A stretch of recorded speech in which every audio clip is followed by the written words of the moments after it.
Dim the lights. Settle in. And let us step back in time. The sky is still bruised with the indigo of night as dawn begins to hum along the edges. A lone mist hugs the earth, curling around your ankles like something alive. The air is heavy, thick with late summer stillness and the faint, metallic scent of soil that remembers centuries. You stand alone on a broad plain. No highways. No buildings. Just silence, vast and unbroken. But not empty. In the distance, rising from the ground like the backs of sleeping giants, are colossal earthen mounds. They do not speak. They do not move. But they are watching you. Waiting. The tallest of them all, Monk's Mound, looms like a pyramid swallowed by time. It casts a long, slanted shadow across the morning dew, a shadow that once fell over thousands of lives. Once, over 1,000 years ago, this was the heart of a sprawling city. A city older than the founding of London. A city more populous than Paris in its prime. A city with wide plazas, monumental temples, astronomical observatories, and a complex society of farmers, warriors, priests, and kings. Today, the name Cahokia barely ripples through our collective memory. No monuments in its honor stand in Washington. No national holiday marks its rise or fall. And yet, this was once the greatest city in North America. Built without metal, without the wheel, without beasts of burden. Raised by human hands and endless will. And then, it vanished. No one knows why. No one knows where they went. And most haunting of all, no one left written words to explain. What remains is silence, mounds, and mystery. So come. Walk with me. As the fog lifts and the birds begin to stir in the trees, we begin our journey, through memory and mud, through ritual and ruin, to uncover the secrets of Cahokia, America's lost civilization. You step forward. The grass is slick with dew beneath your feet, and the air hums with the kind of quiet that only comes before something important. Around you, the earth holds its breath. We walk together now, past the mounds, past the sleeping hills of buried meaning, and into a place where history bleeds into myth. Beneath this plain, beneath our very steps, lie the bones of a city forgotten. But once, not long ago in the grand scale of time, this place was alive. So alive. Now, imagine this. The year is somewhere between 1050 and 1200 AD. The rivers run wide and restless. The Mississippi, still untamed, winds like a silver serpent through a vast and vibrant landscape. This is not wilderness. This is not untouched land. This is civilization. And at its center, Cahokia. You wouldn't know you were in Illinois, not as we know it. You'd feel like you'd stumbled into a lost world, a humming metropolis of wooden houses, ceremonial plazas, bustling markets, and sprawling neighborhoods. The city stretches further than the eye can see, an urban center of more than 20,000 people at its peak. That's more than medieval London at the same time. It's a city of visionaries, engineers, spiritual leaders, artisans, laborers, and farmers. A city alive with ritual and rhythm. And yet, not a single stone building. No palaces. No marble temples. No monumental inscriptions carved in granite. Everything here was made of earth, wood, fire, and human will. It rises like a miracle out of the flatlands. In the center of the city, dominating the landscape, is Monk's Mound, the largest earthen structure in the Americas. Bigger in base than the Great Pyramid of Giza, if you can believe it. And all of it built, not with machines, not with beasts of burden, but with bare hands. Baskets. Determination. Layer after layer. Soil, clay, ash. Carried and packed over generations.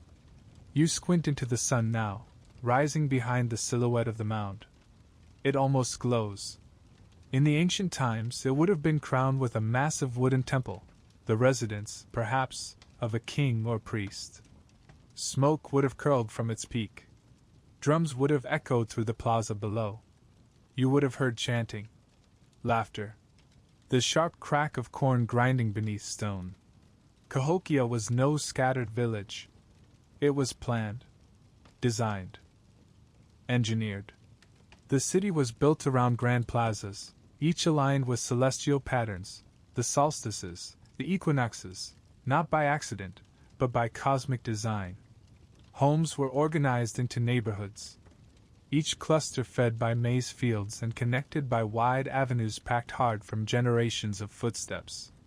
There were ditches for drainage, causeways for transport, fences for ceremony or control. The city breathed with intelligence.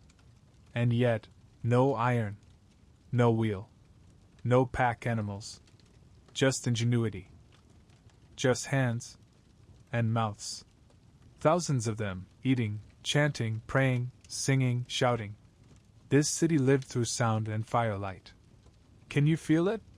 Now imagine walking through it. You move through the main plaza, a vast, flat square nearly the size of 35 football fields. Children chase each other between drying racks of fish and squash. Women sit weaving mats of river cane, their fingers fast and skilled. The air smells of maize porridge, smoke, and the distant musk of wood fires.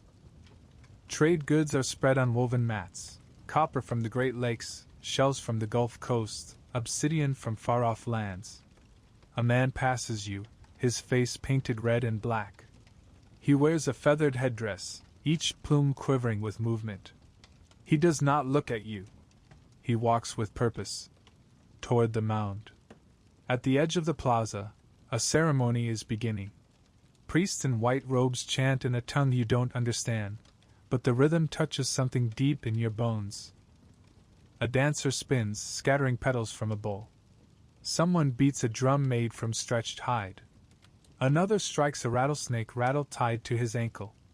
This city, this breathing, living world, is more than just buildings and bodies. It is belief. It is order. And it is watching. The Cahokians were Mississippian people, but they were something else too. Something singular. This city was their pinnacle, their heart, their Rome, their Babylon, their Atlantis, though it did not sink beneath the waves. It simply faded. But not yet. Not here. Not in this moment. Because right now, as the sun rises and the fog burns away from the fields of corn and the grand plazas, Cahokia still stands. And the people, oh, the people, they still dance. You and I, we are walking through memory, through soil and time. And just ahead, rising like a mirage on the edge of history, is the next great mystery. Not just what Cahokia was, but how it was made. With no iron, no wheels, no animals, just will. Shall we walk on? The path beneath your feet is firm, pressed flat by countless centuries of movement. It isn't paved. It isn't carved in stone. And yet it is deliberate. Laid down by callous feet, worn smooth by the rhythm of life, of markets and ritual, of burdens carried and burdens released. And here's what you begin to realize, with every step you take. None of this should exist. Not here. Not like this. A city of tens of thousands, without a single horse. A temple taller than a 10-story building, with no stone tools. A society built with no carts, no pulleys, no cranes, no roads lined with metal tracks. How? You pause, near the base of one of the secondary mounds, smaller than Monk's Mound, but still vast. A gentle hill rises before you, but beneath it lies something more intentional. A structure. A monument. A message. Now take a breath. Because what you're about to hear isn't a legend. It's engineering. These mounds, all of them, were not naturally formed. They weren't random heaps of dirt. They were built, constructed, shaped over years, decades, even centuries. How? One handful of soil at a time. Each of Cahokia's massive earthen mounds was built basket by basket. Imagine it, workers, thousands of them, carrying woven baskets filled with earth dug from nearby pits. Each basket weighed about 50 pounds. Each mound required millions of those baskets. Let's make that real. Monk's Mound alone contains an estimated 22 million cubic feet of earth. That's over 50 million human-sized loads. Carried. By hand. No wheelbarrows. No oxen to drag sleds. No wagons rumbling along gravel roads. Just muscle. Sweat. And an unshakable will. Think of the logistics. The coordination. You needed people to dig the dirt. People to carry it. People to compact it. Layer it. Shape it. People to plan it all. To design slopes so rain wouldn't erode the mound. To align it with the stars. To ensure that the heart of Cahokia beat in harmony with the heavens. These were not random workers. They were organized laborers. Specialists. And this was not just labor. It was devotion. Because to build something so massive, so enduring, in a world without machines, it must have felt like prayer. Each basket of soil not just a job, but an offering. A gift to something greater. A piece of immortality carved in clay. And they didn't just build mounds. They built roads, wide packed paths lined with logs and clay. They built fences that stretched for miles, palisades that marked sacred or defensive boundaries. Some stood 2 stories high, a wooden wall wrapped around the heart of the city. Wood. That was their steel. The forests around Cahokia were not just scenery. They were quarries. They provided the trunks for palisades, the beams for homes, the posts for observatories. But with no saws, every tree was felled with stone axes. Every beam split with wedges, fire, and patience. Can you hear it? The thud of wood striking earth. The hiss of flame as it carves through a stump. The voices of workers shouting to one another through clouds of sawdust and smoke. And their hands, always working. Fingers thick with callus. Nails stained black with dirt. Muscles roped with effort. Skin burned by sun and wind. They built houses too, hundreds, perhaps thousands. Each home framed with saplings, covered in woven mats, plastered with clay. Floors packed hard. Roofs thatched with reeds from the nearby wetlands. Even without nails or glass or hinges, their homes were warm in winter, cool in summer, sturdy in storm. Inside, families huddled by the hearth, the heartbeat of every home. Meals cooked over open flame. Corn ground by stone into a fine flour. Clay pots bubbling with stew. Smoke curling through roof vents like incense. And it wasn't just the elite who lived in such homes. Common people did too. Because Cahokia wasn't a palace surrounded by poverty. It was a true city. And this city needed order. It needed workers. Planners. Architects. It needed coordination. Which raises another question. Who was in charge? Who organized the workers, assigned the tasks, determined where the mounds should rise, how the plazas should be shaped, when the harvest should begin? It couldn't have been chaos. The city was too precise. So someone, or something, governed. Was it a priestly council? A king called the Great Sun? A theocracy ruled by the stars? We'll get to that. But first, look around you. Because now, the full scale of Cahokia begins to sink in. To your left, wooden houses stretch in long, curving rows. Smoke curls upward into the morning sky. You hear the thump-thump of mortar stones pounding maize. Laughter. Babies crying. The bark of a dog. To your right, a raised causeway cuts across a stream. Workers pass in steady rhythm, carrying goods in woven packs on their backs. Perhaps corn. Perhaps firewood. Perhaps sacred offerings. Ahead, Monk's Mound rises higher than any tree. A massive ramp leads to the top, wide enough for a royal procession. You can just make out figures at the summit. Dancers? Priests? Soldiers? And overhead, the sun climbs higher.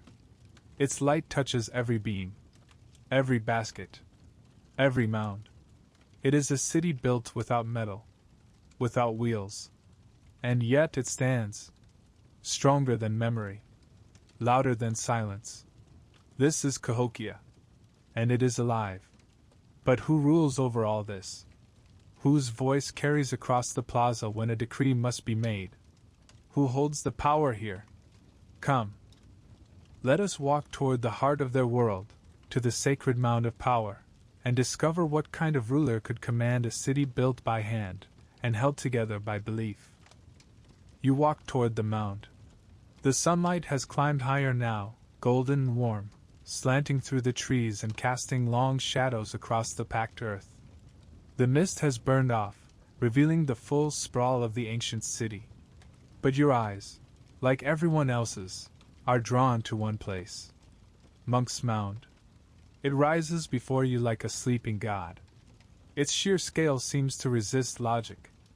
4 terraces carved into its sides, each wide enough to hold 100 people.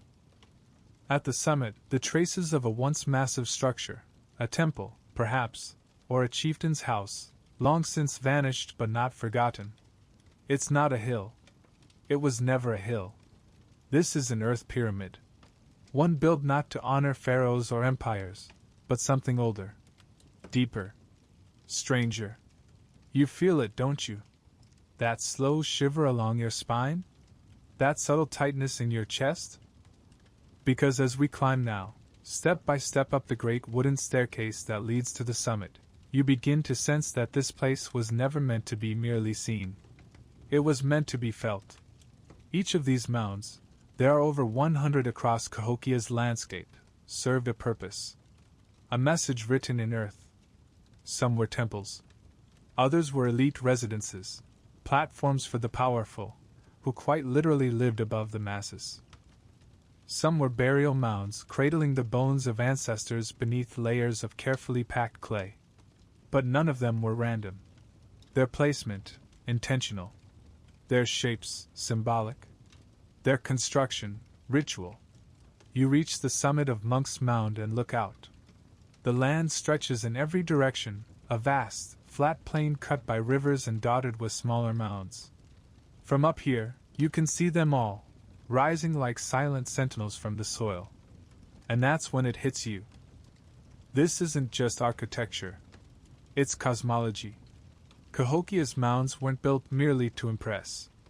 They were spiritual machines, instruments of alignment, gateways between worlds.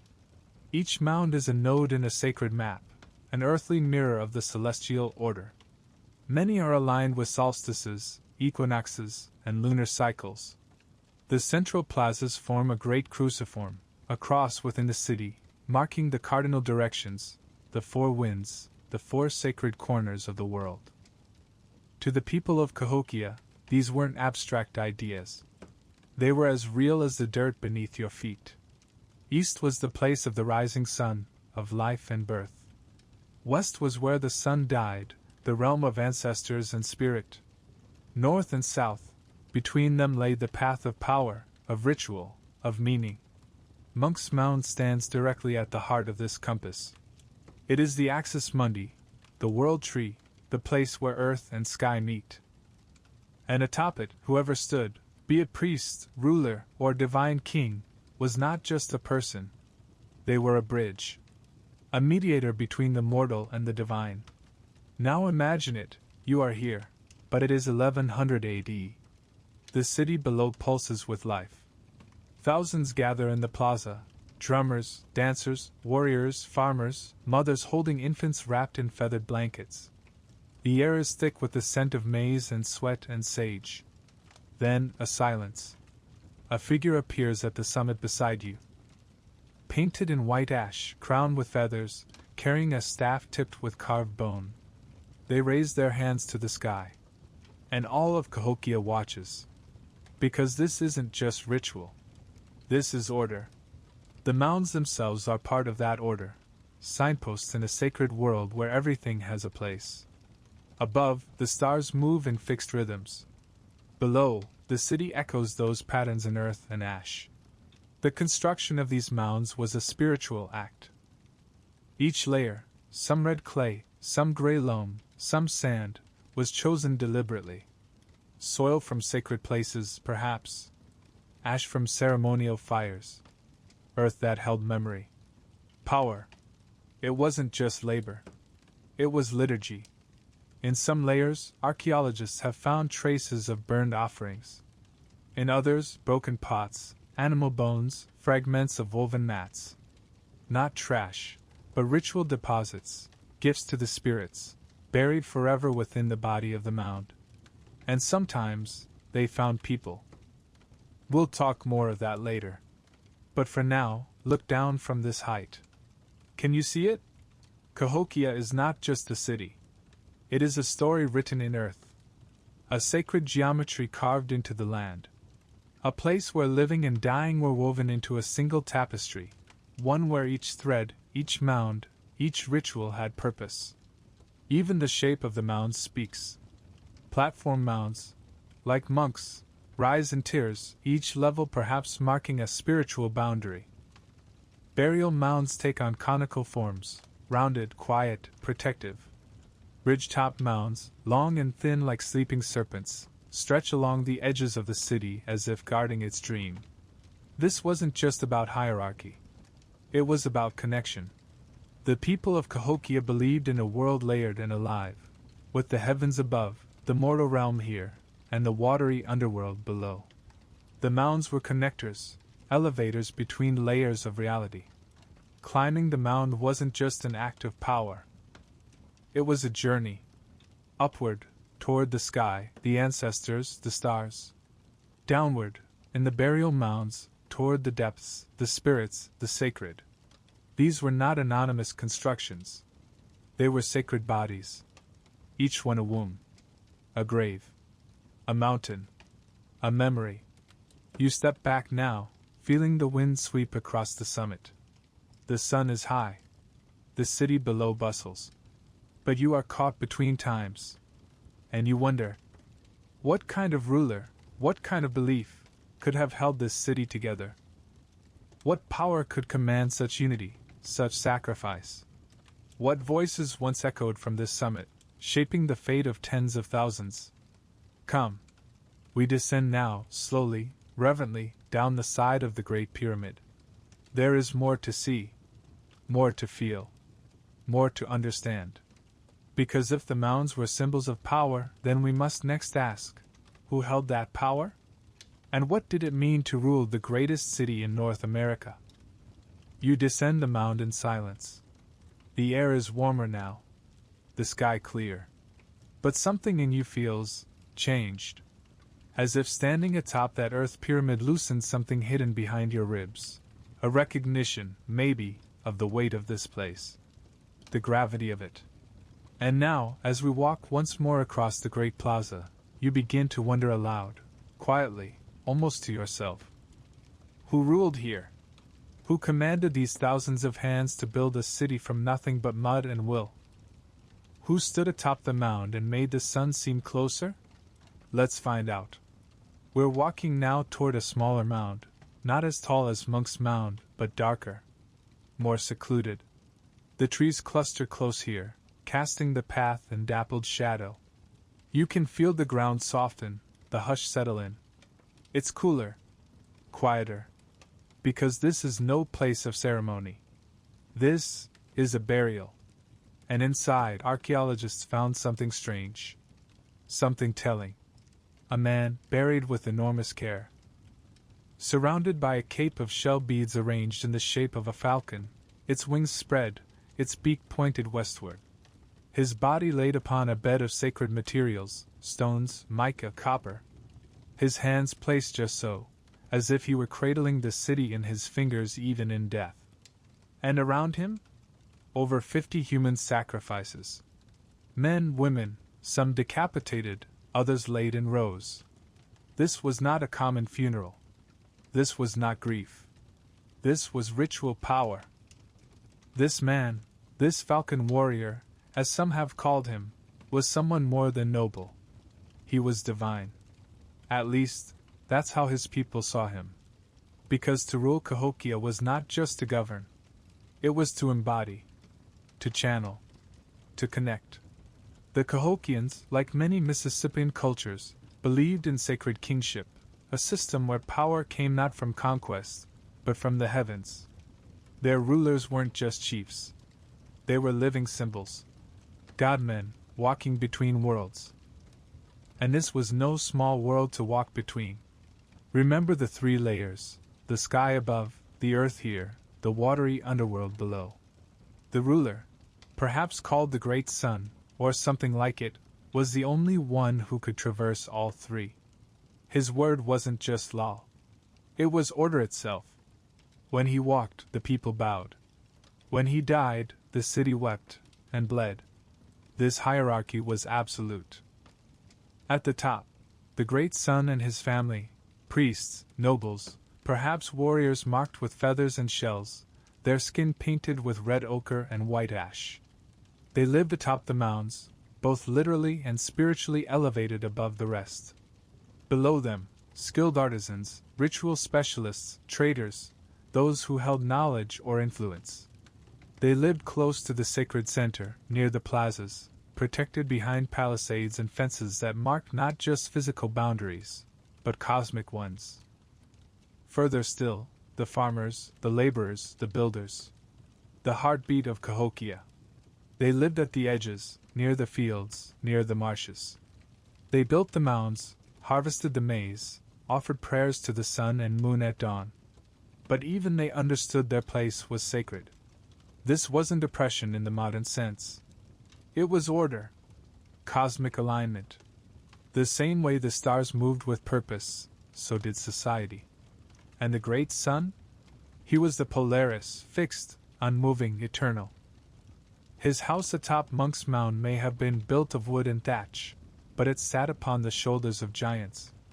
Every sunrise the light would touch it first, as if the sun itself came to kneel before him. He was not alone, of course. Beside him stood priests, astronomers of spirit and sky, who read the stars and guided the rituals. There were warriors, too, men who wielded stone clubs and spears, who painted their bodies for battle and guarded the city's borders from rivals and rebels. And perhaps there were queens, women of power, of lineage, of ceremony. Some burials suggest as much, female bodies laid with great care, surrounded by symbols of status and reverence. This was not a loose collection of tribes. It was a state, an organized society, a city of roles, ranks, and rituals. But power, as always, has its price. The body of the falcon warrior, if that's what he truly was, lay not in solitude, but atop a pyramid of death. Those buried with him didn't choose this fate. Their bones speak of bindings, of blades, of final screams swallowed by earth. Why? Because to maintain divine kingship, to feed the sacred order, sacrifice was necessary. Ritual death was not seen as horror, but duty. And in that moment, perhaps those lives were meant to be bridges, too, gateways for the ruler's soul to cross into the afterworld. Or offerings to the spirits, to ensure fertility, rainfall, victory. Still, as you walk among these trees, your footfalls muffled in the soft soil, you can't help but feel the chill of it. The weight of lives given. The silence of those who could not speak. And yet, this was Cahokia. This was power. Not built on brutality alone, but on belief. Structure. The kind of devotion that turns a city into a cosmos. So we return now to the plaza, where the sun is beginning its slow descent, casting long shadows behind the mounds. The drums have begun again. The scent of roasting squash fills the air. Children laugh in the distance. And you? You carry a new understanding. Cahokia was not chaos. It was alignment. And its rulers, whether kings, priests, warriors, or all three, were not tyrants in the way we imagine. They were symbols. Anchors in a world where the stars could fall at any moment, unless held in place by sacred hands. But what else held this city together? What guided the timing of the planting, the rhythm of sacrifice, the rituals of sunrise and moon. Ah, now we turn our eyes to the sky. Come. Let us walk toward the timber circle that waits on the western edge of the city, where wooden posts cast shadows that measure the movement of the cosmos. We are heading to Woodhenge. The path bends west. And with every step, the city grows quieter behind you. The drumbeats fade. The smoke from the hearths drifts low and lazy across the rooftops. You pass farmers returning from the fields, baskets heavy with maize, their backs bowed like the crescent moon. But your feet move on. Because just beyond the edge of the central precinct, just past the last row of homes and sacred fences, stands something ancient. Something vast. A circle made of wood. Its name, whispered now by archaeologists and dreamers alike, is Woodhenge. But the Cahokians had no such word. They may have called it a sun circle, a calendar of spirits, a doorway between earth and sky. To them, it wasn't a ruin. It was revelation. You step into the clearing. The tall posts rise around you like sentinels, dark, weathered wood reaching skyward, each one placed with precision. The grass beneath your feet feels cool, trampled by centuries. A hush hangs over the place, deeper than silence. It's not abandonment. It's reverence. This is where they read the sky. Where priests and astronomers once stood in the blue light of dawn, watching the sun rise between posts like an arrow loosed from the fingers of time. Because Cahokia didn't just build with mud and muscle. They built with light. Woodhenge was no random circle. It was an observatory, a celestial instrument that mapped the turning of the seasons, the dance of the heavens, the rhythm of ritual. Dozens of wooden posts arranged in perfect arcs. Aligned with solstices, with equinoxes, with lunar cycles too subtle for the untrained eye. And at the center, a place for the observer, the reader of stars, the priest who spoke with the sky. Here, time was not counted by clocks or written calendars. It was marked by shadows. In winter, the sun rose at the southernmost post. The people gathered here in the pre-dawn cold, wrapped in hides, breath curling in the air. They waited. And when that light broke the horizon, when it pierced the gap between posts, it was new fire. The return of the sun. The beginning of a new ritual year. A moment of cosmic renewal. In summer, the sun rose at the northernmost post, high, golden, triumphant. A celebration. A culmination of growth and life.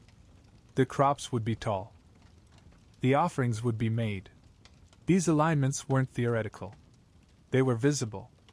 Each post acted like the spoke of a wheel, casting long shadows across the earth that moved with the hours, the days, the seasons. Even the moon had its place in the circle. Lunar alignments tracked the complex dance of eclipses and cycles most modern observers never notice. But the Cahokians noticed. Because for them, time wasn't linear. It was a spiral. A sacred breath. A wheel turning beneath the stars.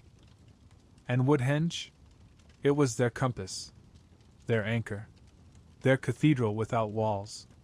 You stand in the center now, turning slowly. Can you see it? In the east, the sun has begun to lower again, slipping toward the earth. Its light slants across the circle, striking one of the western posts dead on. The shadow stretches toward you like a bridge of light and darkness.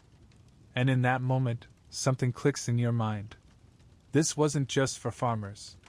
It wasn't just for kings. This was belief. Because the Cahokians didn't separate the sacred from the scientific. The sky was not a mystery to be solved. It was a living book, a divine conversation. The posts of Woodhenge were syllables. The rising sun, a voice. And the city listened. Think of it, entire festivals timed to align with solar events. Planting and harvest rituals guided by equinoxes. Ceremonies of fertility, of death, of rebirth, all synchronized to the rhythm of celestial movement. Here, religion was not bound by stone temples or carved idols. It was woven into the sky. And when the sun didn't rise as expected, When eclipses passed overhead, or comets streaked the darkness, imagine the awe, the fear, the sense that something sacred had changed its mind. That perhaps the gods were watching and weighing. The priests of Cahokia were not merely mystics. They were timekeepers, engineers of the eternal. Their understanding of the cosmos may not have come with telescopes, but it came with intuition, observation, devotion. And Woodhenge? It stood as their tool, their altar, their bridge, and perhaps their warning. Because as we'll see, the rise and fall of Cahokia may have also followed the sun. But for now, as we step away from the circle, dusk begins to settle. The shadows lengthen. The air cools. The people would be returning home. Fires would crackle to life. Drums would slow to a heartbeat. And in the center of the city, across from Monk's Mound, another ceremony would begin. One not of sky, but of blood. Because belief was not always gentle. And in Cahokia, power was sometimes bought with sacrifice. Come, let us walk deeper into the dark. The path back to the heart of Cahokia is quiet now. The sun has slipped behind the tree line, bleeding gold and violet across the sky. The air cools with purpose. The insects hum in the reeds. A frog croaks once, like a bell calling the evening to prayer. And you feel it, again, that sense of being watched. Not by eyes, but by something older, wiser. This city is alive. Not just with bodies, but with stories. With spirits. And as we step into the central plaza once more, passing the mounds now shrouded in shadow, you begin to sense the invisible architecture that holds it all together. Ritual. Belief.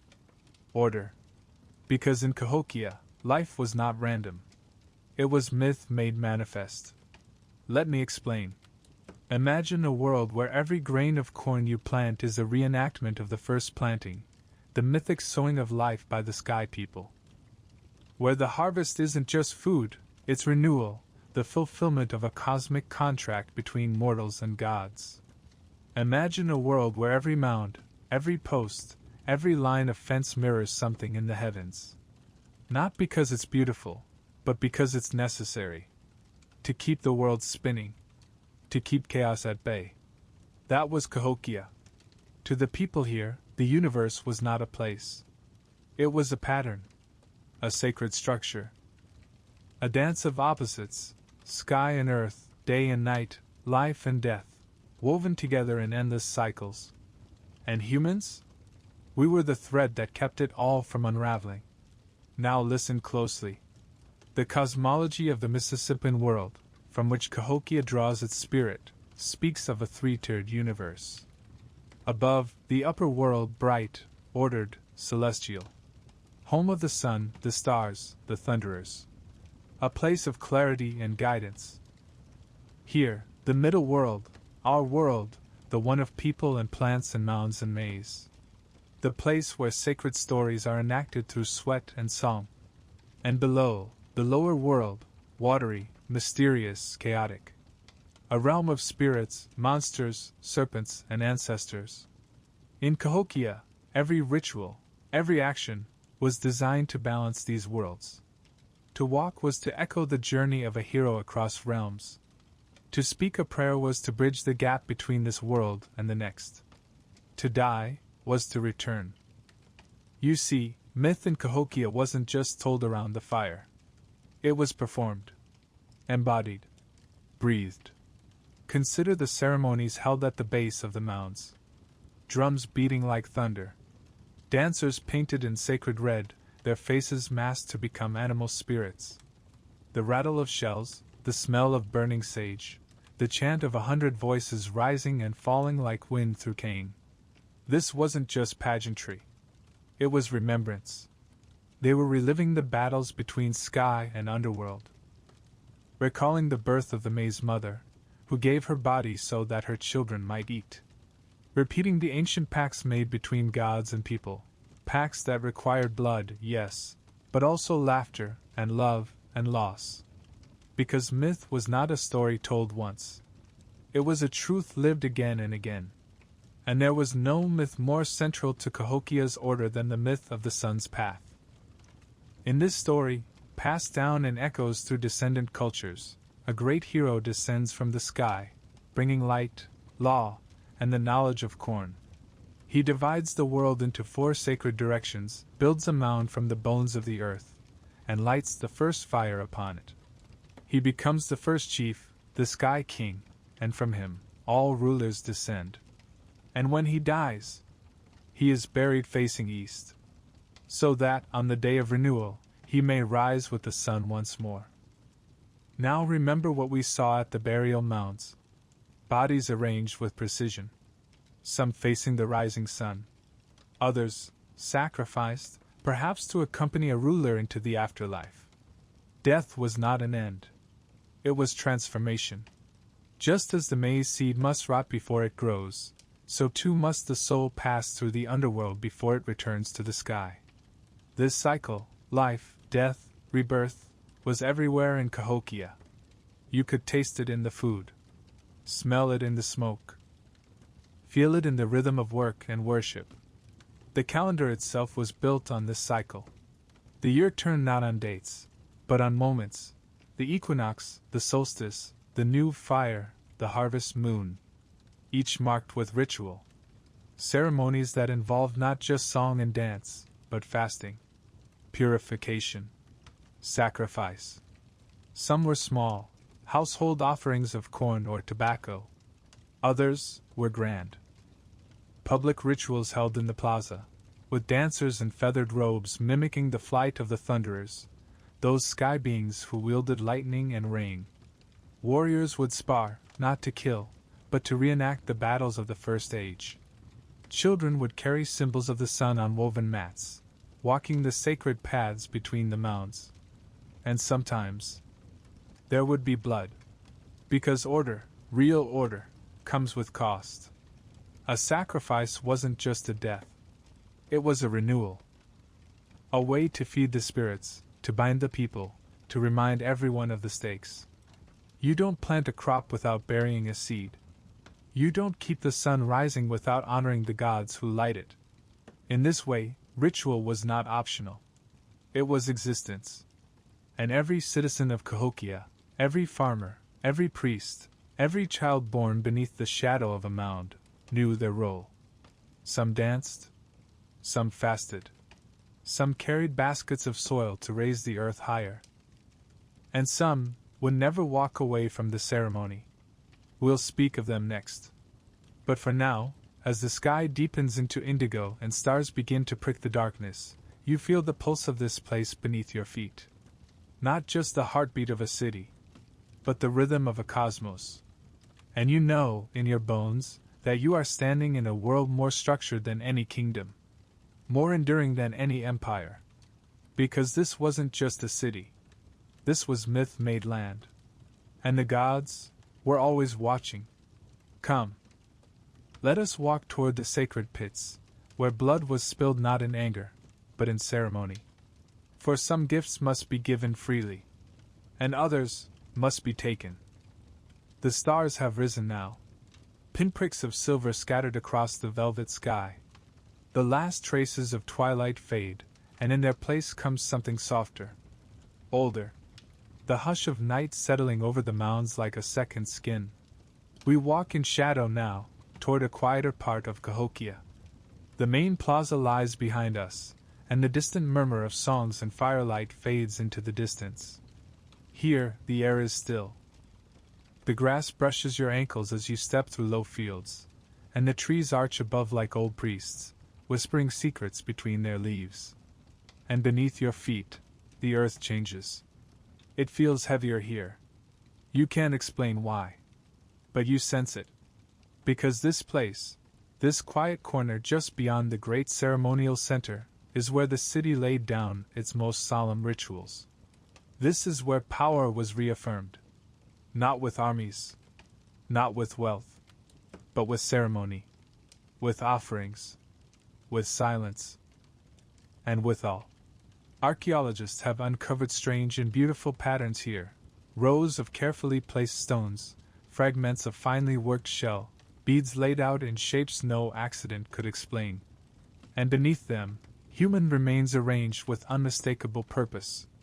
Carefully. Deliberately. These were not simple burials. They were messages. Messages to the gods, to the ancestors, to the unseen forces that shaped the world. And the people who participated in these rituals, those who were offered, and those who stood beside them, were not forgotten. They were not nameless. Their presence here, beneath layers of earth and time, suggests something deeper than violence. It suggests ritual power. You see, in Cahokia, sacrifice wasn't about punishment. It was about cosmic alignment.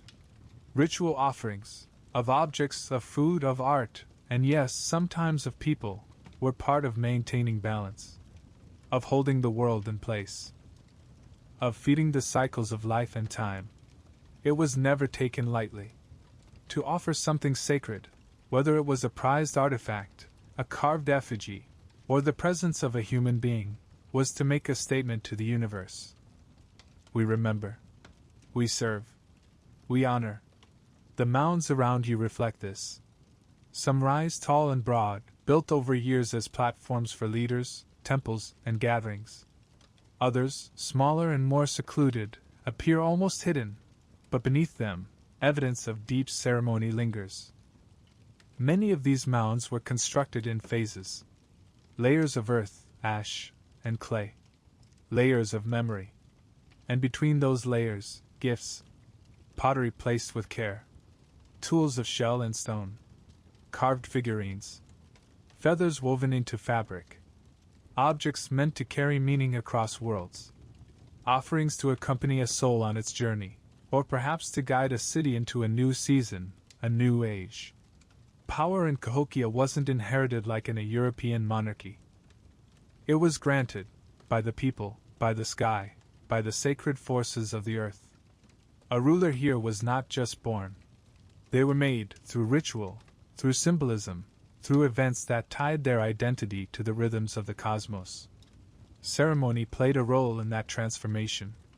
When a new leader rose, the entire city might participate in acts of dedication, feasts, dances, fasts, and symbolic gifts buried in the mounds. Sometimes, those offerings included human participants. Whether family, chosen companions, or individuals of particular spiritual importance, they were honored through placement, proximity, and positioning.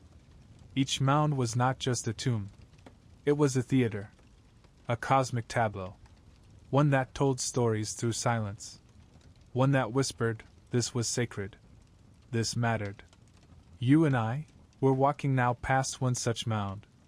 It's smaller than Monk's, less imposing. But the grass on its sides is thick and well kept.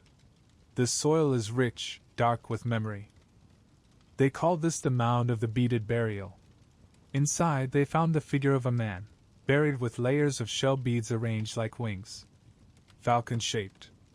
Eyes toward the west. At his sides others. Placed with intention. Not hastily. Not randomly. With care. We don't know their names. But we know this. They were part of something larger. Something sacred. A transfer of power, perhaps. A binding of spirit to soil. A way to seal a promise between this world and the next. This kind of ceremony, quiet, careful, structured, tells us as much about Cahokia's society as any mound or market. Because here, ritual was law. Here, spiritual order mattered more than force. The rituals we glimpse today are only fragments, faded by time. But they suggest a city built not only of buildings and beliefs, but of relationships, between people, ancestors, gods, and time itself. And every so often, those relationships required a gift. Not because the gods were cruel, but because the people believed the universe ran on balance. Give and receive. Honor and be honored. And sometimes, the greatest gifts were made not of gold, but of spirit. You step away from the mound, your hand brushing tall grass. The stars glitter above like distant embers. A bird calls in the trees. And somewhere, deep beneath your feet, the stories sleep. Not gone. Just waiting.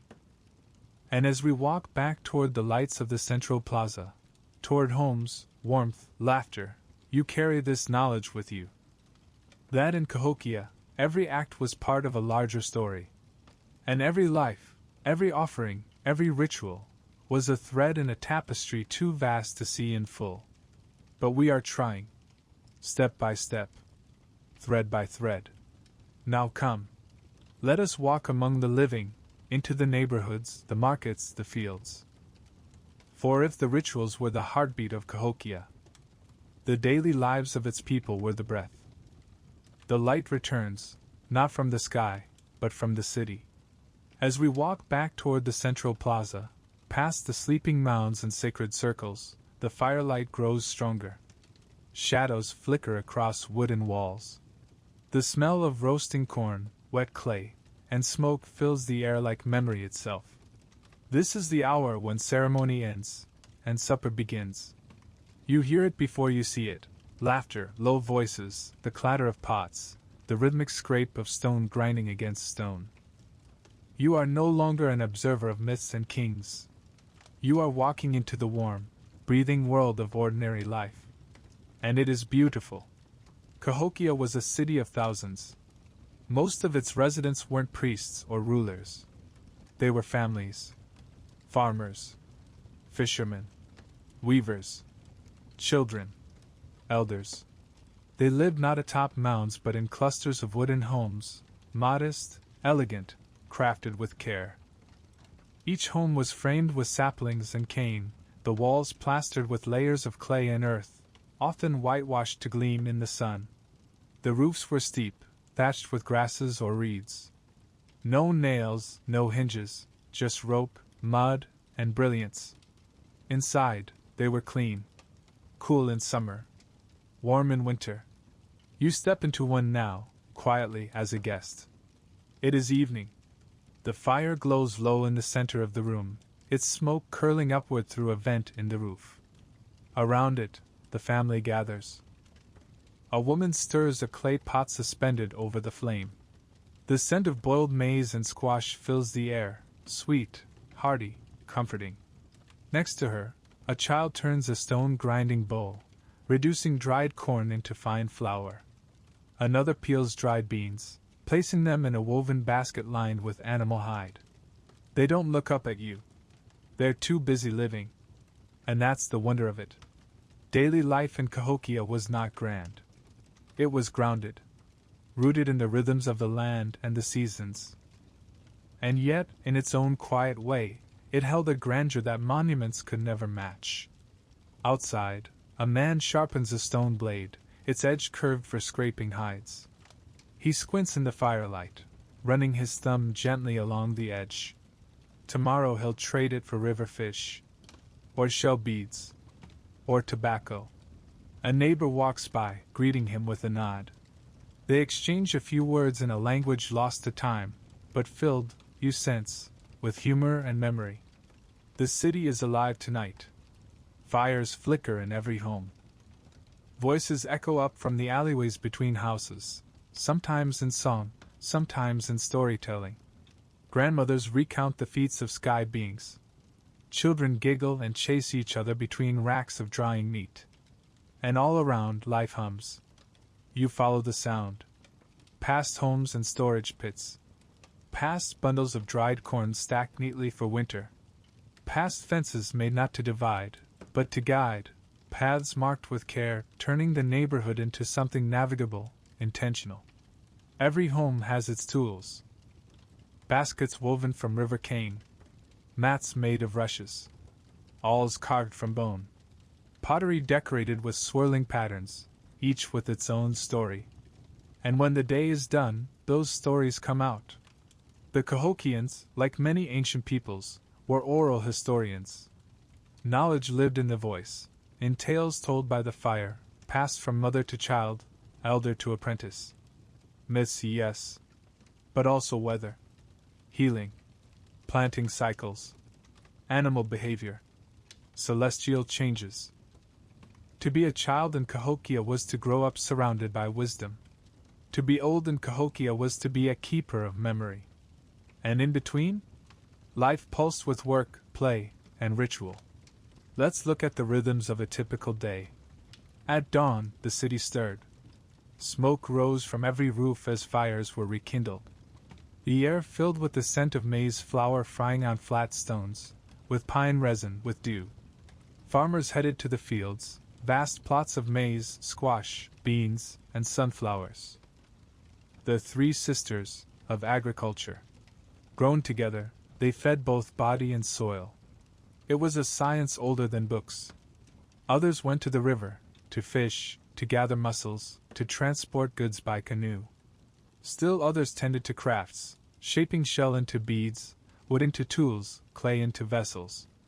Children had tasks too, collecting firewood, chasing off birds from the crops, learning by doing. But there was joy too. Games played in the plaza, perhaps versions of stickball, or gambling with painted stones. Music hummed from bone flutes and drums. Dances began in the afternoon, and sometimes didn't end until stars filled the sky. And always, exchange. Cahokia was not an isolated place. Artifacts found here tell of a continent-spanning trade network. Copper from the Great Lakes. Marine shells from the Gulf Coast. Obsidian from the Rocky Mountains. Feathers, stones, herbs, pigments. This was a city connected. And that connectivity shaped daily life. One day you might help build a new wall around a neighborhood. Another, you might attend a naming ceremony. Or witness a ritual on the plaza, offering thanks for a bountiful harvest. Seasons ruled everything. Spring meant planting. Summer meant weeding, watching, waiting. Autumn was celebration, the return of plenty. Winter was the time of stories. When the world slept, memory woke. That's when the myths were strongest. When the hearth glowed brightest. When people leaned in, listened close, and remembered who they were. And now so do you. Because you've walked their streets. You've sat by their fires. You've breathed the steam rising from their kitchens. This city, though gone in body, lives in rhythm. In repetition. In the quiet tasks of daily love and labor. So when we call Cahokia forgotten civilization, we don't mean it vanished. We mean its people, its ordinary people, became part of the earth they shaped. And that earth still speaks. Still whispers. Still breathes. Come. Let us walk once more to the river's edge, where the canoes slip gently across the water, and where long roads once stretched beyond the horizon. Because Cahokia didn't end at its walls. Its spirit flowed outward, carried on waves of trade, story, and wind. The river greets you softly. Its surface catches the moonlight in rippling bands, like silver stretched across the dark. A heron lifts silently from the shallows, wings broad, trailing droplets that vanish before they fall. You've made your way to the edge of Cahokia now. To the border where fields give way to forest, and forest gives way to water. And here, beneath the trees and stars, lies something extraordinary. Not a mound. Not a temple. A dock. Simple. Wooden. Ancient. But from it, the world once unfolded. Because Cahokia, this earthen city in the heart of a continent, was never isolated. It was the hub of something vast. A trade empire. A web of long roads and winding rivers. A network of exchange that linked peoples from the cold lakes of the north to the warm shores of the Gulf, from the rocky lands out west to the endless pine woods of the east. And all of it pulsed, quietly, steadily, through Cahokia. You crouched by the river bank and touched the smooth stone of an ancient axe head. It's not local. Too fine. Too green. It came from the Appalachian Mountains. Hundreds of miles away. Brought here somehow. Carried not by empire, but by connection. Because Cahokia didn't conquer. It attracted. Let's follow one of those roads now, imagined, yes, but very real beneath the feet of those who walk them. A canoe slips downriver, loaded with goods, baskets of maize, coils of dyed thread, stone tools, bundles of smoked fish. 2 men paddle in rhythm, their bodies lean, their eyes alert. They pass another canoe heading upstream, its cargo gleaming copper, shaped into crescents and sun disks. From Lake Superior, perhaps. The Red Earth people. At the next bend, they tie off and join a caravan on foot. They cross the ridges. Through forests. Over marsh. Past mounds smaller than Cahokia's, but no less sacred. Because Cahokia was not alone. It was part of a Mississippian world, a loose constellation of mound cities and ceremonial centers that stretched for thousands of miles. Spiro. Moundville. Etowah. Each with its own customs, dialects, gods, and yet, shared symbols. Shared patterns. The falcon. The serpent. The cross and circle. The motifs carved on shell gorgets, painted on pottery, etched into copper. These were the icons of an ideology, a worldview that Cahokia helped shape and spread. Some call it the Southeastern Ceremonial Complex. Others call it the Southern Cult. But maybe it was something simpler. A shared language of power, of spirit, of sacred order. And Cahokia? It was the source. Goods flowed out of this city like water from a spring. Shell beads, painstakingly carved from river mussels. Ceremonial axes made from polished stone. Textiles dyed with black walnut and bloodroot. Effigies, figurines of dancers, warriors, animals, spirits. Ideas, too. Rituals. Calendars. Cosmology. The knowledge of mounds. Of maze. Of the 3-tiered universe. It wasn't forced. It was followed. Pilgrims came to Cahokia not because they had to, but because they wanted to. Imagine being one of them. You come from a small village on the edge of the Great Lakes. You've heard the stories your whole life. Of the city of mounds. Of the giant plaza. Of the sun chief whose house touches the sky.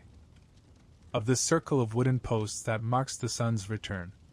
And now, finally, you see it. The wide river. The clustered homes. The mound rising from the earth like the back of a sleeping giant. You would be awestruck. And you wouldn't come empty-handed. You'd bring a gift, a painted pipe. A rare feather. A child named in honor of the journey. And when you leave, you'd take something with you. Not just goods, but knowledge. A new ritual. A song. A way of planting that yields more food in dry seasons. A story about how the world began. This is how Cahokia grew. Not with iron. Not with walls. But with influence. And that influence echoed across generations. Even when the city itself began to fade, the roads it paved, spiritually and culturally, remained. The patterns it spread lingered in pottery for centuries. The stories reshaped themselves in new dialects, among new peoples, under new skies. That is the power of trade, not just in goods, but in meaning. And Cahokia traded meaning better than any city in its time. You stand now at the end of the dock, the water lapping at your feet. Somewhere, downstream, a canoe turns in the current. You can almost see it, its paddlers lit by torchlight, their cargo packed in woven baskets. Heading south. Toward the Gulf. Toward the stars. And as they vanish into the dark, you feel something vast. This city was never alone. It was part of something enormous. A continent not of tribes, but of civilizations. And Cahokia was the heartbeat. But even hearts must rest. Even great rivers sometimes run dry. And in time, the roads began to empty. The trade goods stopped arriving. The mounds grew quiet. And the city, the great city, began to change. To decline. To vanish. Why? Let us follow the wind inland once more. Back through the fields. Back to the soil. Back to the very earth beneath our feet.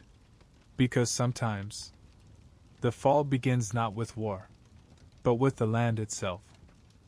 The grass grows taller out here, wilder.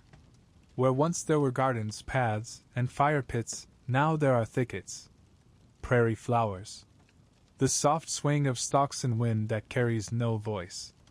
You've wandered past the neighborhoods, past the mounds that rise in their patient silence. And now you find yourself on the edge of memory, the outskirts of a city that once pulsed with ceremony and trade, now surrendered to time. But not entirely, because the land remembers. And what it remembers most is the ending.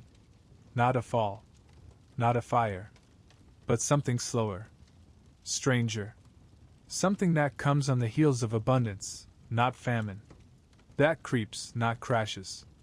Cahokia did not die in a single moment. It faded. The fields we pass now were once the city's lifeline. They fed tens of thousands, a feat that required not only brilliant agriculture, but near perfect balance with the land. And it worked. Until it didn't. You kneel and touch the soil, dry, loose, too sandy in some places, stripped in others. Layers of pollen and sediment hidden beneath tell a story invisible to the eye. Rising temperatures, shorter growing seasons, floods that came too often, and rains that didn't come at all. This was the beginning of strain. Cahokia had grown rapidly. Too rapidly. Forests around the city were cleared to make room for expansion. Homes, fields, firewood. Wetlands were drained. The land, so giving at first, began to push back. The people would have noticed. Crops thinning. Floods washing through neighborhoods. Longer winters. Shorter summers. And with each new season, more pressure. More mouths to feed. More rituals to perform to hold it all together. But nature was shifting. And not just here. Across the globe, something was stirring, a slow climatic shift now known as the Little Ice Age. A period of environmental instability that touched every corner of the earth, including this one.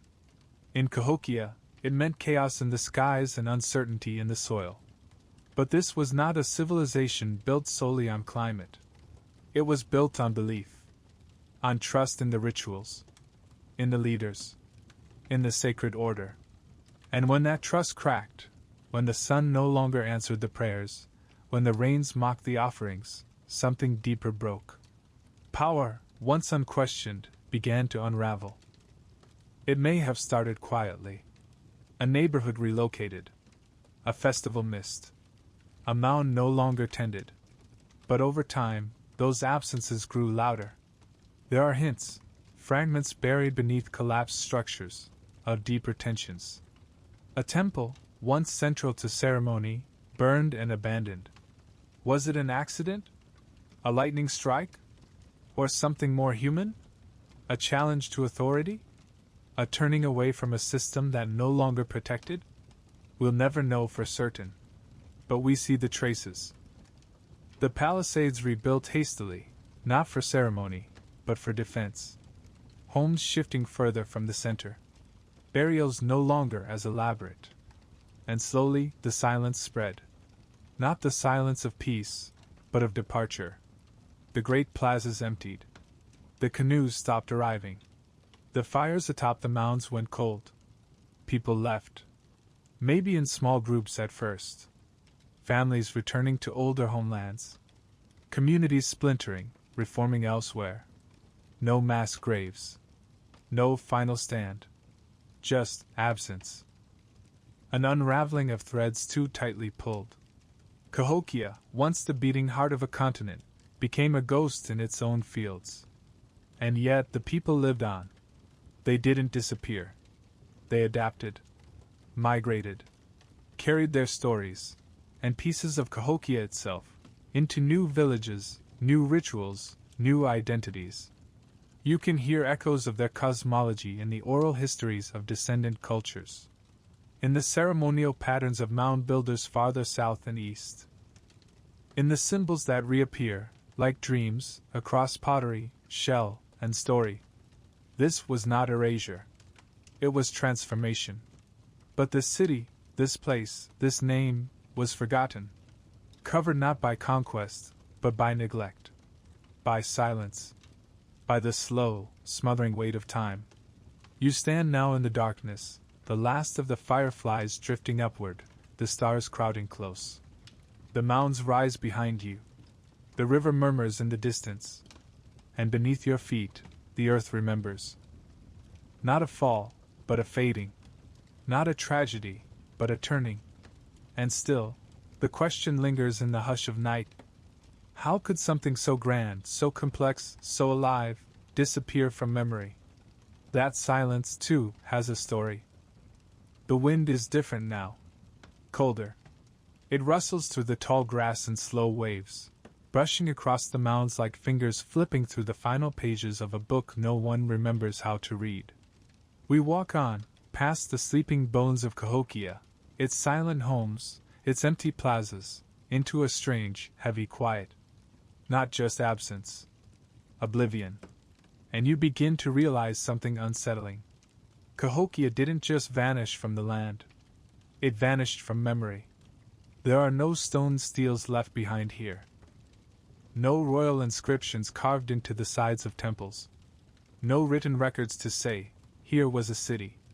Here lived a people. Here is what they believed. Just the mounds. Just the silence. And for centuries, no one asked what they meant. When French explorers first arrived in the Mississippi Valley in the late 1600s, they stood in awe before these massive earthworks. They recorded them in journals, drew them in sketches. But they did not understand.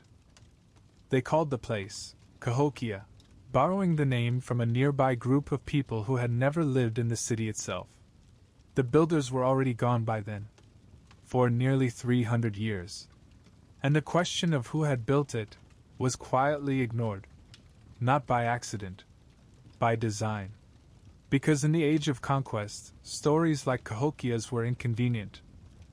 To admit that indigenous people had once constructed a city larger than London, a city of astronomy, architecture, trade, and faith, was to unravel the myth that this continent had been an untouched wilderness. A blank canvas awaiting civilization. And so, the memory was buried. Not physically, the mounds still rose from the earth. But intellectually, emotionally, culturally. European settlers farmed around them, sometimes atop them. Railroads cut through them. Monks built a mission on the highest mound, hence its modern name, Monk's Mound. Archaeological interest flickered in and out over the centuries. In the 1800s, amateur antiquarians began to dig, not with care, but with curiosity. Some took artifacts. Others speculated wildly. They suggested the mounds had been built by a lost race, Egyptians, Vikings, even refugees from Atlantis. Anyone but the ancestors of Native Americans. Because that truth was too disruptive. Too powerful. And so, the myth of a vanished race took root. It told people what they wanted to believe, that greatness did not belong to those they had displaced. That the past could be severed from the present. But the earth would not forget. The mounds endured. And slowly, patiently, they began to speak again. In the 20th century, real archaeologists arrived. With tools. With questions. With respect. They peeled back the layers of soil like layers of time.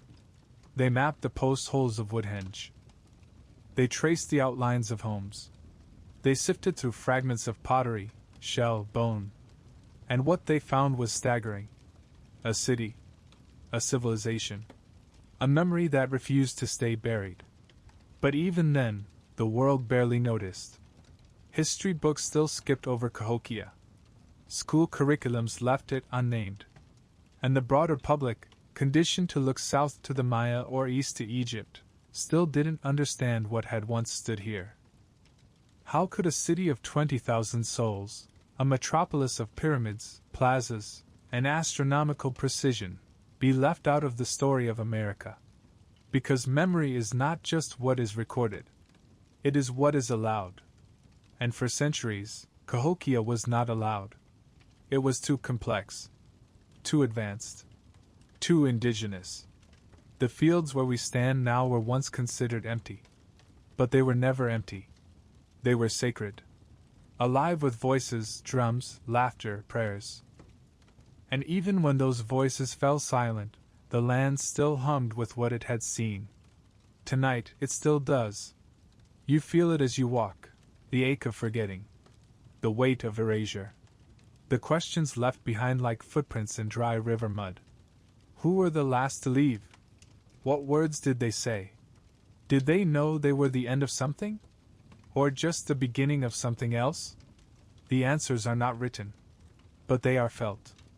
In the curve of a pot, in the angle of a mound, in the echo of a fire once lit atop sacred earth.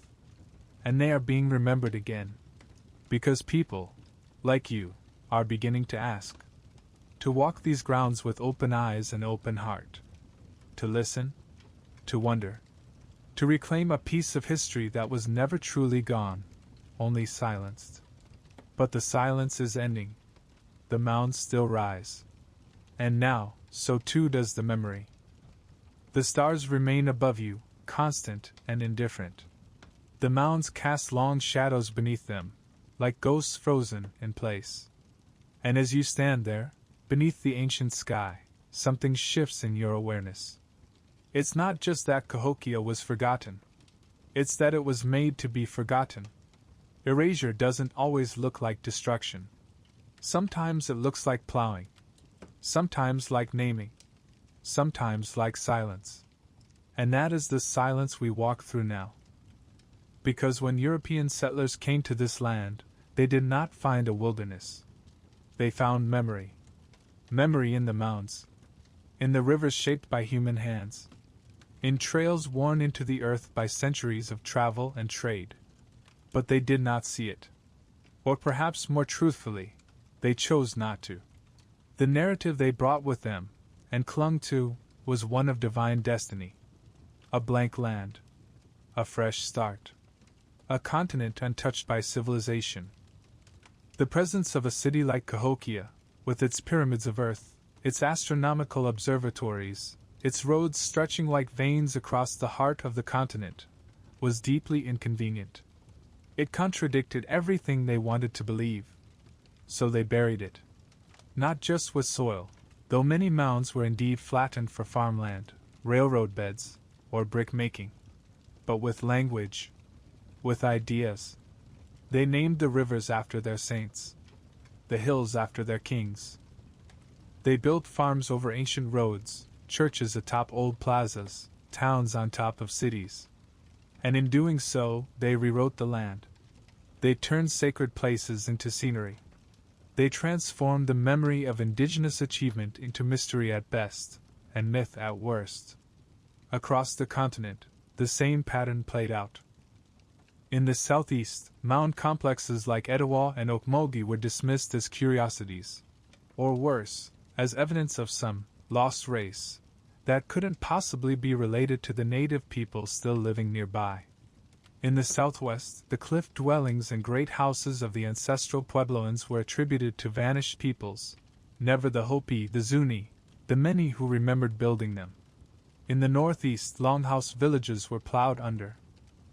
In the plains, sacred sites were trampled by wagons and hooves. And through it all, indigenous voices were silenced. Children taken to boarding schools. Languages banned. Ceremonies outlawed. Land seized. It wasn't just colonization of territory. It was colonization of memory. Cahokia was a casualty of that forgetting. Because to recognize what once stood here, a city grander than anything north of Mexico, built by people who had no kings, no metal, no wheel, is to challenge the core mythology of the American frontier.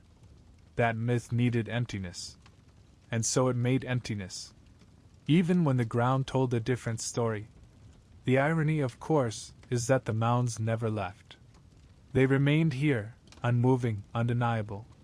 Silent hills that refused to conform to the myth. And eventually, centuries later, they began to speak again. Archaeologists unearthed patterns in the soil. Historians began to question the gaps in the story. and indigenous communities never truly forgot. Their ancestors lived here. Their blood fed these fields. Their stories never stopped whispering. But even now, even with excavation, with research, with rediscovery, the full truth of Cahokia remains dim. Because erasure, once done, is hard to undo. It lingers in the textbooks that never mention the mounds, in the maps that draw blank spaces where cities once stood, in the museums where artifacts are labeled unknown origin. But that silence is beginning to crack. And you are here now, standing among the ruins, listening. And that alone is a kind of resistance, a kind of healing. To walk this ground with open eyes is to say, they were here. They built. They mattered. And they still do. We walk now toward a different kind of silence, not one imposed by colonization, but one stirred by wonder. Because despite centuries of forgetting, the earth beneath Cahokia still holds secrets. And in the next breath, the next layer, the next careful dig, we might remember what they meant. The moon is higher now. The fields lie still beneath its silver eye, and the mounds cast shadows like secrets waiting to be unearthed. But this silence no longer feels forgotten. It feels expectant, as though the land knows that soon someone will ask the right question. That the stories buried here are not lost, merely waiting for the right hands, the right hearts. And then, in the century of steam, steel, and speed, someone did. The rediscovery of Cahokia did not come all at once, like a curtain flung open. It came slowly, quietly, with the sound of spades in soil and notebooks flipping in wind. In the mid-19th century, as America expanded westward and railroads clawed through the Midwest, curious minds began to take note of the strange earthen forms dotting the landscape. The mounds, too regular, too massive, could no longer be dismissed as natural. But the assumptions of the time clung stubbornly. Early theories credited distant, exotic peoples, Phoenicians, Egyptians, lost tribes of Israel. Anything but the obvious, that indigenous Americans, the very people being displaced, confined, and ignored, had built them. It would take decades for that narrative to break.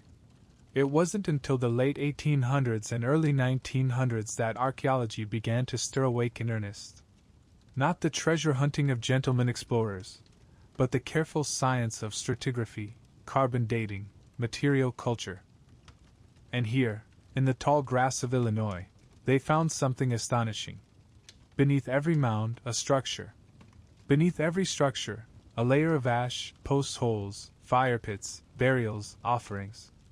A sequence. A memory stack of human activity, preserved not in ink but in earth. And at the center of it all, Monk's Mound. When excavators mapped it fully, they were stunned. It wasn't just a hill. It was the largest prehistoric earthen structure in the Americas. Larger at its base than the Great Pyramid of Giza. Over 100 feet high. Covering 14 acres. All built by hand. Basket by basket. Layer by layer. The questions multiplied. Who were these people? Where had they gone? Why did no one know their name? Answers came slowly, through charcoal samples, midden heaps, pollen grains, and shards of pottery. Through comparison with other Mississippian sites. Through oral histories long kept quiet by native communities who had been told, again and again, that their past was primitive.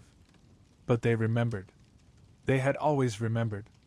The stories were there, in symbols painted on drums, in the shape of songs, in tales of sky realms and earth lodges, of sacred mountains that rose from floodwaters. In those stories, the mounds still stood. And now, the scientists were beginning to listen. By the 1950s and 60s, Cahokia had captured the attention of academic archaeologists. Excavations expanded. Sites were mapped. Patterns emerged, settlement clusters, defensive walls, wood hinges aligned with solstices. A picture formed, shimmering through the dust. This was no village. This was a metropolis, a city of culture, spirituality, and order. By the late 20th century, satellite imagery and LiDAR confirmed what indigenous memory had whispered all along, that the mounds weren't scattered at random. They were aligned, deliberate, part of a cosmic blueprint that tied earth to sky, spirit to soil, ruler to ritual. Cahokia had been a ceremonial heart, a political engine, a symbol. And yet, for all this rediscovery, so much was already gone. Nearly 2/3 of the original mounds had been destroyed by farming, construction, or neglect before modern preservation began. Entire neighborhoods lost, temples bulldozed, burials displaced, and with them, stories, the names of leaders, the voices of midwives, builders, warriors, weavers. Gone. Even as the site gained recognition, declared a National Historic Landmark in 1964, and later a UNESCO World Heritage Site in 1982, it remained curiously absent from the popular imagination. Students still learn of the pyramids in Egypt before the mounds in Illinois. Guides still frame native civilizations as peripheral to the story of America, not central to it. But that too is changing. Because now, native scholars are leading excavations. Now, indigenous voices are returning to the mounds, not as relics, but as heirs. They speak of responsibility, of grief, of resilience, of the need to remember rightly. And you, walking here beneath the stars, are part of that. Your presence is a small resistance to forgetting, a quiet vow. Because memory is not just what is preserved in museums or carved in stone. It's what we choose to carry. And tonight, standing on soil lifted by ancient hands, you carry it. The rediscovery of Cahokia is not just about mounds or measurements. It's about listening, and believing, and walking slowly through the grass, knowing that beneath every step, a world once thrived. The sun is beginning to rise again. A soft blush on the horizon. The kind of dawn that comes slowly, respectfully, as if not to disturb the sleeping giants beneath the earth. You've walked with the mounds through the deep hours of the night. And now, as the sky lightens, so too does your understanding. Because though the city is gone, the people are not. Cahokia did not vanish into myth. It scattered, like pollen on the wind. It lived on, not only in artifacts and bones, but in bloodlines, in ceremonies, in stories that refused to be silenced. And today, in the hands and voices of indigenous peoples across North America, those stories still breathe. You hear them now, rising softly from the mist. A drumbeat in the early light. A chant carried on breath warmed by fire. The builders of Cahokia may have left no written records, but their memory was never meant for stone. It was meant for living bodies, passed through generations, held in tongues that still speak to sky and soil. You walk now not among ruins, but among echoes. The Osage Nation, the Quapaw, the Chickasaw, Choctaw, and Muskogee. Many of these nations trace their origins, in story and spirit, to the Mississippian world, of which Cahokia was the shining heart. Their oral histories speak of a place where earth met sky, where leaders communed with the stars, where life followed the rhythm of mound and moon. A place of ceremony, of reverence, of power. Some call it the place of the beginning. Others describe it as a place left behind, not in defeat, but in transition. As if Cahokia had served its sacred purpose, and its people were meant to carry its flame outward into the world. In Choctaw cosmology, the people emerged from Naniwaya, a sacred mound in present-day Mississippi. Some scholars believe this story may echo earlier traditions, once seated in the spiritual memory of Cahokia, before the diaspora of its descendants. In the songs of the Osage, the stars are still honored. The cosmos is still a living map. And ceremonial fire, the central hearth, still represents a sacred center, much like the Grand Plaza once did. And it's not just stories. It's practice. Some descendant communities still build earthen mounds for burials or ceremonies, not as replicas, but as acts of continuation, as inheritance. Pottery traditions, shell carving, beadwork, these arts endure. Their patterns and symbols still whisper of sky gods and river spirits, of lightning birds and sacred serpents, of cycles too vast for any one generation to contain. Even dance, the swirling, grounded rhythms of stomp dances, echoes the communal ceremonies that once filled Cahokia's plazas under solstice moons. But perhaps most powerful of all are the voices reclaiming this history on their own terms. For too long, archaeologists interpreted Cahokia as a dead site, a static tableau. But native scholars and community leaders are shifting the frame. To them, Cahokia is not just a place of excavation, it is a place of return. A spiritual homeland. A reminder that their ancestors were not wanderers in a wilderness, but architects of one of the greatest cities in human history. Today, some tribal nations make pilgrimages to the mounds, to pray, to honor, to remember. Ceremonies have resumed atop Monk's Mound. Songs have been offered in languages nearly erased by colonization. And every time someone speaks the name, Cahokia, with respect, the silence loosens just a little more. You feel that now, standing on the slope of a smaller mound, overlooking the awakening plain. The birds are stirring. The mist lifts. And with it, something ancient and tender. This was never just about ruins. It was about resilience. A people whose cities were taken, whose stories were doubted, whose names were nearly erased, but who endured. Who still endure. Cahokia lives not only in the ground, but in the lungs of those who carry its legacy forward.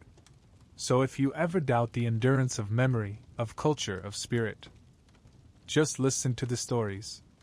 To the voices speaking in council rooms, at powwows, in kitchens and schoolhouses.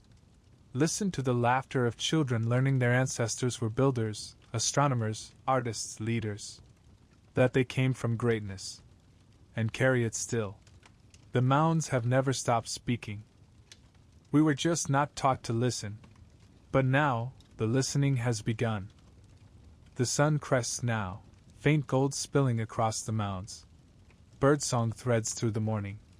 And for the first time, you see Cahokia not in the darkness of memory, but in the soft light of perspective. Because this city, this place, did not rise alone. It was part of a hemisphere of civilizations. Across the ancient Americas, long before Columbus mistook the edges of an ocean for the threshold of a continent, there were other cities. Other centers of power, ritual, and science. Cahokia's story is remarkable. But it is not unique. So let us step, briefly, across space and time, to the other great hearts of the ancient Americas. South, through jungles thick with green, to Tikal, Copan, Chichen Itza, cities of the Maya, whose astronomers tracked the stars with mind-bending precision, whose calendars stretched thousands of years, who built ziggurats that still rise sharp against the sky, temples layered like stories carved in stone. Farther west, into the high plateaus and volcanic valleys of central Mexico, we come to Teotihuacan, the city of the gods.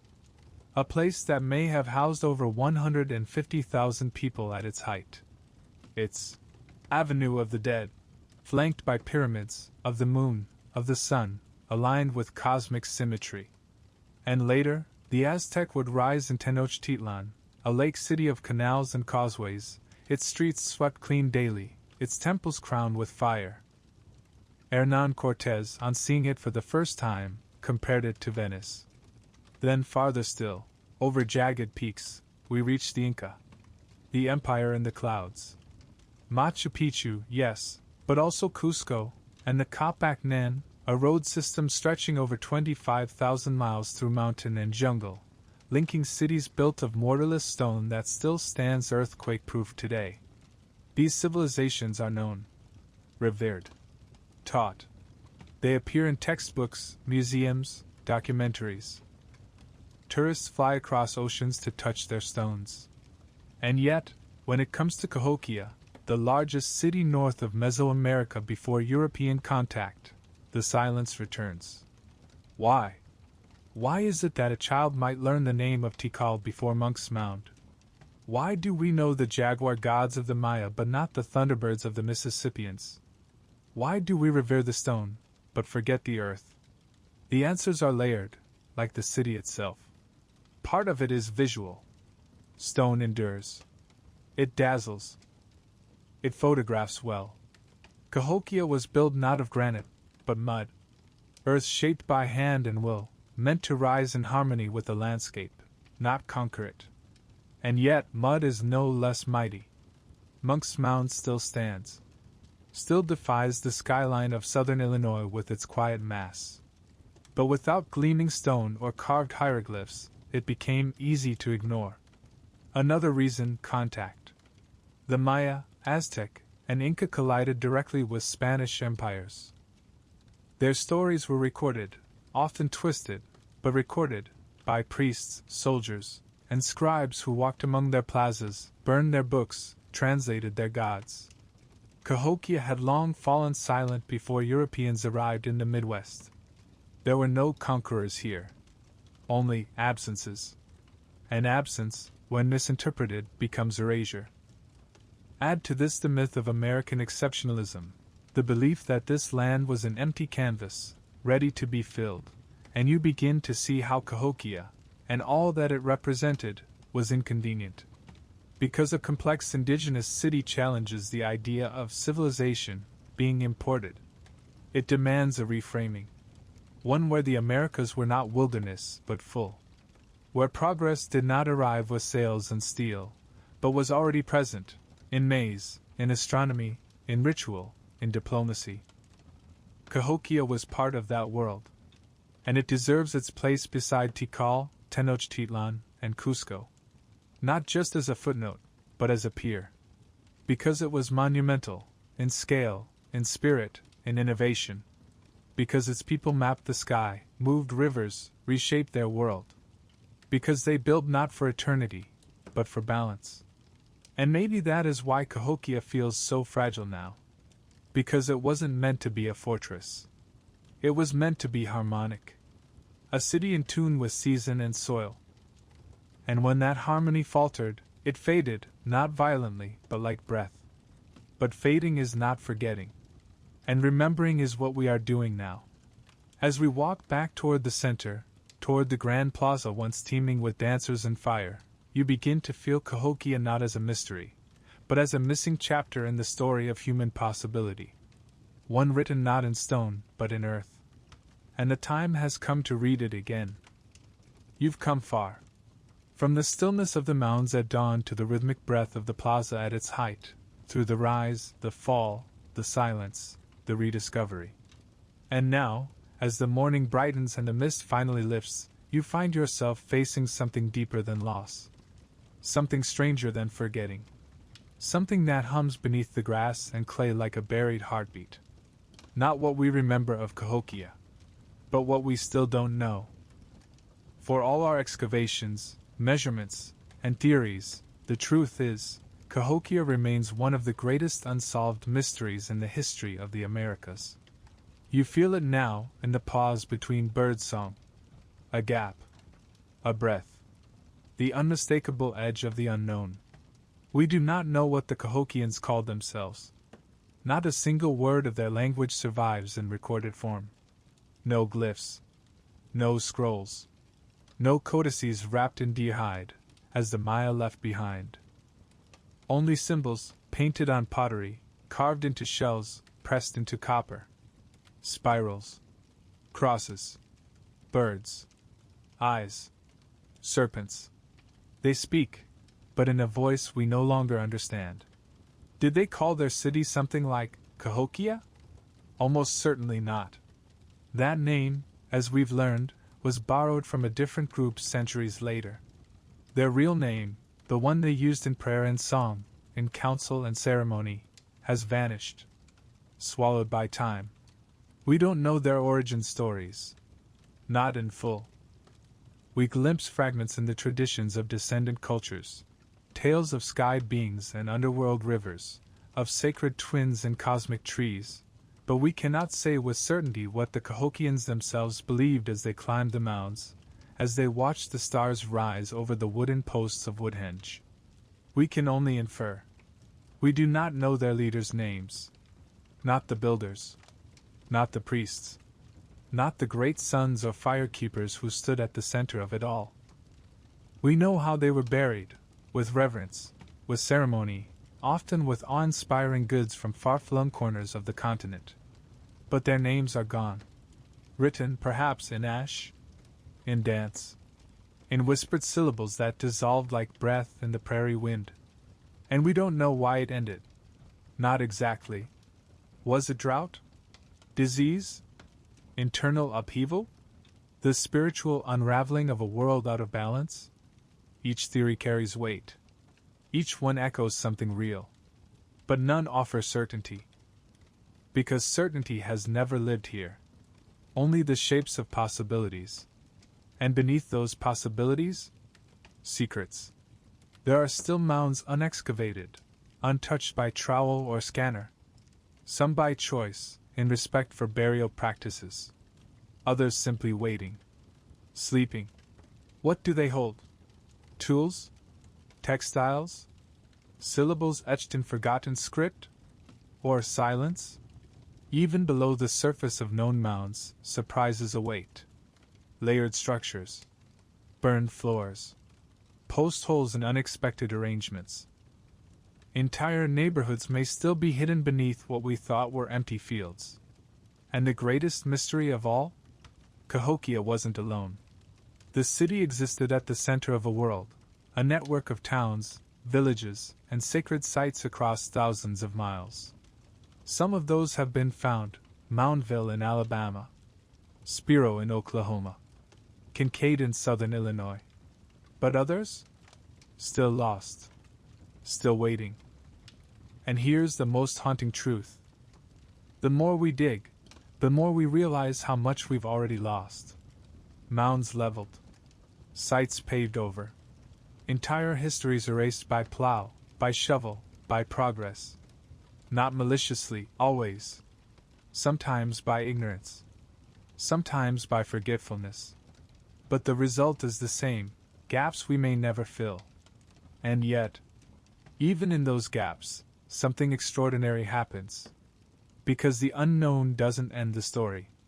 It keeps it alive. Every unanswered question becomes an invitation. Every missing word, a space for listening. Every unexplored mound, a reminder that history is not finished, only paused. You feel that now, standing on the edge of the Grand Plaza once more. The same place we began. The city is quiet again. But the quiet isn't empty. It's full of questions. They swirl in the wind, in the grass, in the dust rising from the base of Monk's Mound. And they wait, patiently, for the next footstep. The next question. The next listener. Because Cahokia may be silent. But silence is not the same as absence. The day has arrived fully now. Sunlight spills across the earth with a kind of reluctant grace, brushing the mounds, warming the stones, casting long shapes that stretch toward the horizon, shapes of what was once a city, and is now a memory with form. You walk slowly now, no longer searching. Just being. Each step is heavier, not from weariness, but from awareness. Because this place, this vast, subtle, aching place, holds more than the rise and fall of a forgotten civilization. It holds a mirror. Not only to what Cahokia was, but to what we've chosen not to see. For centuries, Cahokia lived in the shadows. Not by nature, but by neglect. Ignored, dismissed, misunderstood, or quietly reshaped into something easier for textbooks to handle. Something more comfortable for national myths to digest. Cahokia did not fit the script. It was too advanced, too early, too indigenous. Too stubbornly monumental to be called a village. Too sacred to be labeled primitive. Too North American to be exoticized like the ruins of Peru or the temples of the Yucatan. And so, it was set aside. Not completely erased, but sidelined. Tucked into a paragraph. Footnoted beneath a discussion of corn. A question mark in a sea of certainty. And this shadowing, tells us something about how we write history. Not as an even beam of light, but as a spotlight. A beam aimed where we choose, often guided by power, politics, legacy, and convenience. Because history is not just what happened. It's what we choose to remember. And for a long time, Cahokia was inconvenient. It defied the narrative that civilization came westward, borne on ships and scrolls. That the Americas before Columbus were empty, untouched, wild. But Cahokia, with its city planning, its solar observatories, its vast trade routes, whispered otherwise. It said, we were already here. We were building. We were watching the stars. And that voice was silenced. By plow. By prejudice. By preference. But not forever. Because shadows only exist where there is light. And that light, slow, soft, warming like the dawn, has begun to return. Today, scholars speak of Cahokia with awe. Indigenous communities return to the mounds not as relics, but as homecomings. Educators, filmmakers, storytellers, they are turning toward Cahokia not with pity or curiosity, but with respect. You feel that shift in the ground beneath your feet. A hum. A reckoning. Not just with the history that was lost, but with the choices that allowed it to be lost. And now, with the choice to remember it rightly. To step into the shadow and find not emptiness, but richness. Not silence, but meaning. To see the mounds not as artifacts, but as testimony. To see Cahokia not as a mystery, but as a message. One that says, civilization does not require marble. Wisdom is not measured in alphabets. Greatness does not need to shout to endure. Cahokia endured in the shadows, not by accident, but through centuries of looking away. But now, as we pause at the foot of Monk's Mound, facing the rising light, we have a choice. To keep it there, or to lift it gently into the center of the story. To place it beside the pyramids of Egypt, the ziggurats of Mesopotamia, the step temples of the Maya. Not for comparison, but for honor. Because a city of this scale, built with reverence for land, with labor shared basket by basket, with belief rooted in cosmos and kinship, deserves to be known, to be named, to be remembered, and more than anything, to be seen. The last light fades behind you. The sun, long set, has given way to a dome of stars, a sky as it might have appeared 1,000 years ago, untouched by city lights, vast and immeasurable. You stand alone now on the highest point of Monk's Mound. The grass at your feet is cool with dew. The wind has quieted to a low breath across the prairie. And far below, the shape of the city still lingers. Shadowed mounds, hollowed plazas, empty causeways where children once ran and elders once sang and drums once rose into the night like thunder. But now, only silence. Not an empty silence. A listening one. It presses in gently, as though the land is waiting for you to speak. And maybe you do, in a whisper. A name. A word of thanks. A question unanswered. No one replies. Or perhaps, everyone does. Because this city, this vast earthen cathedral, is not truly gone. It was never truly lost. Only misplaced. Pushed aside by the flow of time, the sweep of empire, the weight of forgetting. And yet, the bones of it remain. Not just the physical ones, the mounds and middens, the clay and copper. But the invisible bones, too. The ideas. The rhythms. The truths left behind like footprints in soft soil. That people once thrived here without metal or wheel. That they built not to dominate, but to align, with stars, with seasons, with each other. That their calendar came not from conquest, but from observation and wonder. That their leaders stood atop mounds not for glory, but to speak between earth and sky. You think now of the woodhenge circles, each post a marker of celestial logic. Of the cornfields tilled by hands that knew the heartbeat of the land. Of the feathers traded from the coast, the obsidian passed hand to hand across a continent, the psalms that echoed across rivers, translated by rhythm and breath. You think of the final footsteps that left this city, slow, deliberate, or hurried in the night, we'll never know. And you wonder what they felt. Did they look back? Did they know they were the end of something? Or did they feel, as we do now, that endings are just beginnings waiting to be told? A breeze moves across the top of the mound, tugging at your sleeves. It carries the scent of soil, grass, time, and in that moment, the entire city breathes again. Not in memory, in presence. Cahokia is not just a place. It's a question. A presence beneath the prairie. A hum beneath our maps. It challenges the borders we've drawn, the stories we've told, the truths we've omitted. It says, we were here. And in many ways, we still are. You sit now on the mound's edge, legs tucked beneath you, as the stars blink into full bloom above. Orion rises slowly from the horizon. The Milky Way cuts a pale scar through the night. And you feel very, very small. But not alone. Because history, real history, is never solitary.